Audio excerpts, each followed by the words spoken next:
ఎండిన మిర్చి మంచిగా వేయించుకోవాలి. ఎండిన మిర్చి, మిరపకాయలు,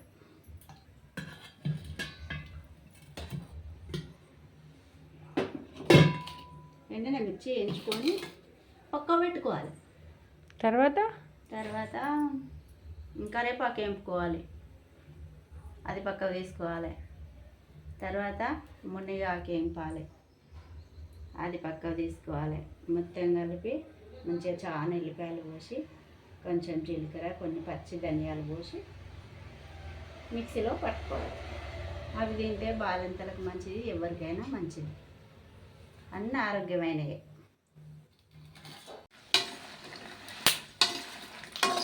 దూరగా ఇట్లా వేసుకోవాలి. ఓకే. తర్వాత వేగిన ఇదేంటి అత్తమ్మ ఇప్పుడు ఏం వేస్తున్నావు? ఇది మునగాకు అంటారు. మునగాకు ఇది వేపుకొని పచ్చళ్ళ చేసుకుంటే చాలా మంచిది, మంచిది.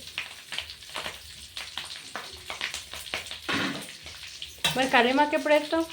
కరివేపాకు మళ్ళీ వేరే వేపుకోవాలి, అది వేరే గిన్నెలకు తీసుకోవాలి.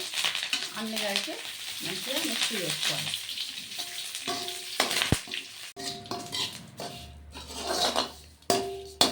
పచ్చిమిరపకాయలు వేపుకోవాలి, మంచిగా మగ్గాలి. మునగాకు హెల్త్కి చాలా మంచిది,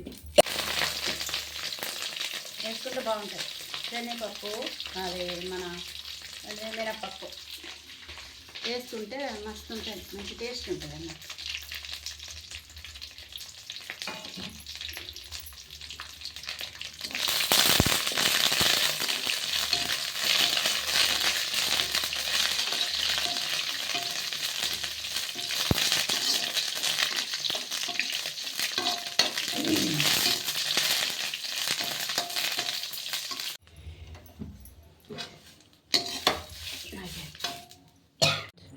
ఎండిన మిరపకాయలు వేపుకొని పక్క పెట్టుకోవాలి.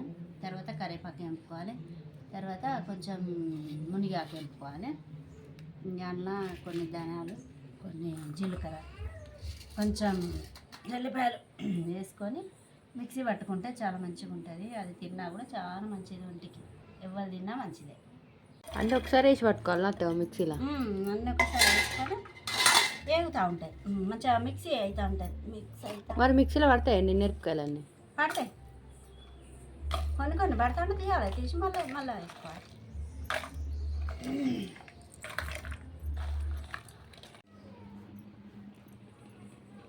టేస్ట్ ఎట్లా అత్తమ్మ?